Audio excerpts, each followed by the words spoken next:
अस्सलाम वालेकुम, this is Ali from Ali Baba travel adviser. उम्मीद करता हूँ तमाम लोग खैर खैरियत से होंगे। आज मैंने सोचा ट्रैवल कर रहा हूँ तो आप लोगों के साथ कुछ टिप्स एंड ट्रिक्स शेयर करूँ यूएस एम्बेसी के हवाले से कि यूएस एम्बेसी जो है वो इंटरव्यूज किस तरह से करती है और कौन से ऐसे 5 टॉप क्वेश्चंस हैं जिनके बारे में आपको पता होना बहुत ज़्यादा ज़रूरी है, क्योंकि ये एक बड़ा अहम क्वेश्चन है जो कि बहुत सारे लोग मुझसे बार बार पूछते हैं कि यूएस एम्बेसी में कौन कौन से क्वेश्चन जो हैं वो किए जा सकते हैं। तो मैंने 5 ऐसे क्वेश्चन थे जो कि मेरे माइंड में थे, मैंने सोचा आपके साथ शेयर कर दूं। और बहुत सारे लोगों को कन्फ्यूजन होती है, कन्फ्यूजन का शिकार होते हैं जी, पता नहीं क्या होने वाला है, मतलब वहाँ पे जाके जो है वो किस तरह से क्वेश्चंस के आंसर्स करने हैं, कौन कौन से सवाल जो हैं वो ज़्यादा अहम है और कौन से सवाल हैं जो अहम नहीं है। लेकिन 5 ऐसे क्वेश्चंस हैं जिनका आंसर आप लोगों को जो है वो मालूम होना बहुत ज़्यादा ज़रूरी है।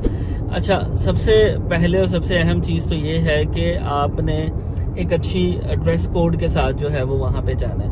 अच्छा ड्रेस कोड क्या होता है? बड़ी फॉर्मल अच्छी ड्रेसिंग होती है। कोई स्टिंकी टाइप या कोई कार्टूनिश टाइप जो है वो ड्रेसिंग आप लोगों को नहीं करनी है।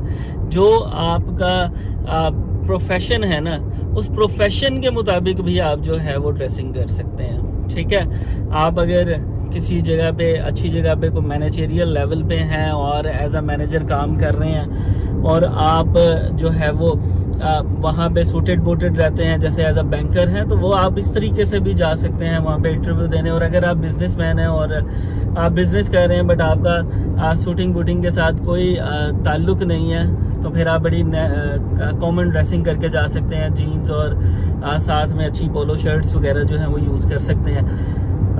कई लोग पूछते हैं शलवार कमीज पहन के जा सकते हैं, बिल्कुल जा सकते हैं, कोई मसला नहीं है। ये भी बड़ी एक अहम जो है ना क्वेश्चन है, बहुत सारे लोग पूछते हैं। अच्छा, अब सबसे अहम चीज़ क्या है? आपका पर्पस ऑफ विजिट।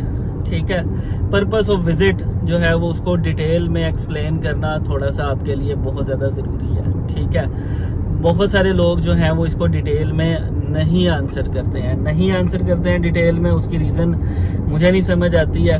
जब उनसे पूछा जाता है कि जी आपने वहाँ पे करने के लिए क्या जाना है, तो वो कहते हैं जी टूरिज़्म। ये क्या बात हुई, खाली टूरिज़्म के साथ आपने पूरी बात उनको बतानी है कि आप वहाँ पे क्या देखने जाना चाहते हैं और एक्चुअल किस चीज़ ने आपको मजबूर किया वहाँ पे जाने पे। तो आंसर आपका जो है ना वो बड़ा अच्छा समराइज किस्म का होना चाहिए। नहीं आपने उनको कहना है जी मैं टूरिज्म के लिए जाना चाह रहा हूँ और वहाँ पे फलानी जगह है जो कि मुझे अट्रैक्ट करती है और वो जगह जो है वो वहाँ पे मैंने जाके देखनी है, एक्सप्लोर करनी है। तो आपने इस लाइन को पूरा कंप्लीट करना है। खाली ये नहीं कहना जी मैं टूरिज्म के लिए जाना चाह रहा हूँ। आपने उसके अंदर अपनी कुछ 1-2 बातें ऐड करनी है कि फलानी वहाँ पे जगह है जिसको मुझे देखने का शौक है और मैं वो देखने जाना चाह रहा हूँ। या मैंने जब इंटरव्यू दिया था तो मैंने उनसे कहा था मैं कुछ अपनी हॉलीडे स्पेंड करने जाना चाहता हूँ फलानी जगह पे। ये तो पहला क्वेश्चन हो गया। दूसरा क्वेश्चन है आप करते क्या है। अच्छा, इसके अंदर भी जो है वो लोग बिजनेस या जॉब के हवाले से, अगर कोई जॉब कर रहा है तो वो कहता है जी मैं जॉब करता हूँ।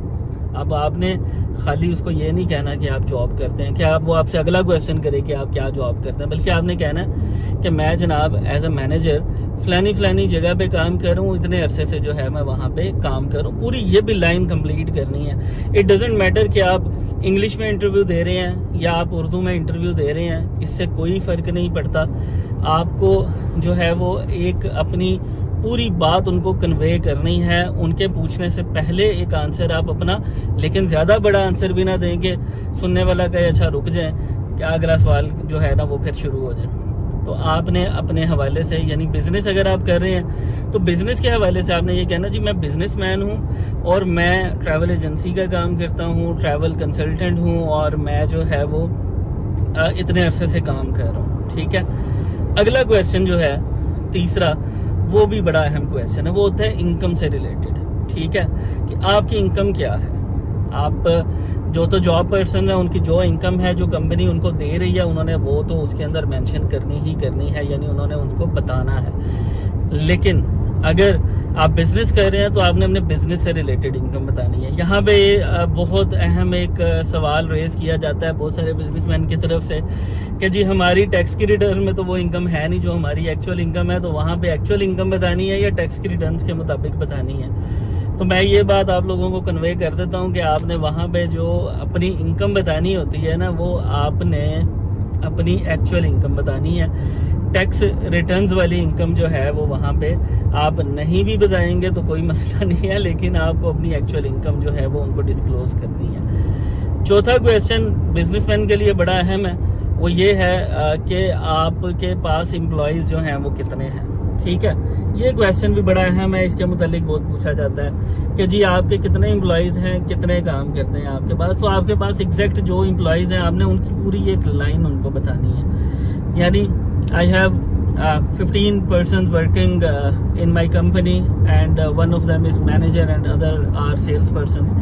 Like इस तरह से आपने अपनी लाइन को कंप्लीट करना है, आपने उसको नहीं छोड़ देना। क्योंकि हमारे पास जो ज़्यादा केसेस आते हैं वो बिजनेसमैन के आते हैं, तो मैं बिजनेस से रिलेटेड ही ज़्यादा जो है वो हर वीडियो में बात करता हूँ। बट जॉब पर्सन से ये क्वेश्चन जो है वो नहीं किया जा सकता, लेकिन जॉब पर्सन से ये क्वेश्चन ज़रूर किया जा सकता है कि आप जो है वो कितने अरसे से काम कर रहे हैं वहाँ पे, क्या आपकी इनकम है और क्या कहते हैं। अच्छा, अब अगला क्वेश्चन जो कि बड़ा अहम है वो है आपकी ट्रैवल से रिलेटेड, ट्रैवल हिस्ट्री आपकी जो कि बहुत अहम होती है।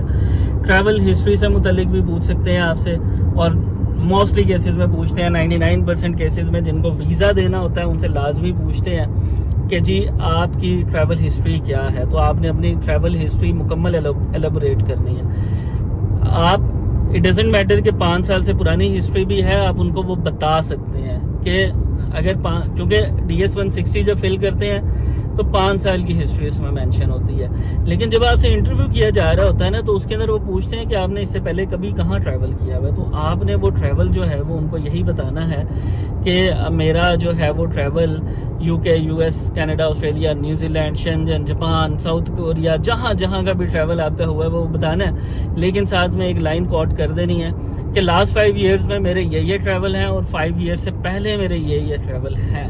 ठीक है, ये बड़ी अहम चीज़ है क्योंकि इस चीज़ को लोग मिस करते हैं। अक्सर ऐसा होता है कि DS 160 में उन्होंने लिखा कुछ होता है और वो बता कुछ और रहे होते हैं। ये आपने बात उनको लाजमी जो है वो बतानी है। फिर उसके बाद एक अहम क्वेश्चन जो कि बड़ा आपसे ही रिलेटेड होता है वो ये कि क्या आपका कोई USA में है जानने वाला। USA में अगर कोई आपका जानने वाला है तो उसके मुतालिक भी आपने जो है ना इंफॉर्मेशन देनी है। ये भी बड़ा एक अहम क्वेश्चन है कि बहुत सारे लोग पूछते हैं कि हमारे USA में रिलेटिव हैं तो क्या हमें उनका बताना चाहिए कि नहीं बताना चाहिए। अक्सर लोग कहते हैं जी उनका बताना जो है वो नेगेटिव पॉइंट है, अक्सर लोग कहते हैं पॉजिटिव पॉइंट है। मैं जो है वो इसको एक पॉजिटिव पॉइंट कंसीडर करता हूँ। ठीक है, अब कोई भी कह सकता है जी कि ये एक नेगेटिव पॉइंट है, आप बताना नहीं चाहिए, उधर जाके आप लोग असाइलम ले लेंगे, पनाह ले लेंगे, उनके पास रुक जाएंगे, इस तरह के मामलात हो जाएंगे। तो इस तरह के मामलात नहीं सोचते हैं, इस तरह का नहीं होता। आपका जो फैसला है वो आपकी अपनी प्रोफाइल के ऊपर होना है। इस तरह से फैसला नहीं होना है कि कोई वहाँ पे मौजूद है। अगर कोई वहाँ पे मौजूद है तो वो एक प्लस पॉइंट है। चाहे आपका कोई दोस्त है, रिश्तेदार है, आपके बहन भाई हैं, कोई भी है, तो आप उनके बारे में उनको सच बताएं।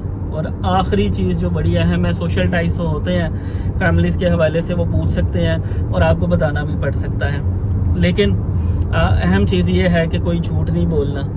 सच पे वीज़ा मिलता है, झूठ पे वीज़ा नहीं मिलता। अमेरिका के ये 5 क्वेश्चन याद रखिएगा जब भी आपने इंटरव्यू में जाना है। ये सारी चीज़ें याद रखिएगा। इससे पहले भी मैंने वीडियोस शेयर की हैं, लेकिन ये एक समराइज किस्म के मैंने क्वेश्चंस आपको बताए हैं। इन्हीं क्वेश्चंस के आगे पीछे ही क्वेश्चन आते हैं और 99% इन्हीं क्वेश्चंस में से आपका जो है वो फैसला हो जाता है। तो तमाम लोगों को गुड लक, वो तमाम लोग जो कि अब वीज़ा अप्लाई करने के लिए जा रहे हैं। और मैं नहीं जा रहा वीज़ा अप्लाई करने, मैं अभी रास्ते में हूँ, वज़ीराबाद जा रहा था। मैंने सोचा आहिस्ता आहिस्ता जा रहा हूँ तो आप लोगों के साथ ये वीडियो भी शेयर कर दी जाए। तमाम लोगों का बहुत शुक्रिया। चैनल को सब्सक्राइब कीजिएगा। खुदा हाफिज़।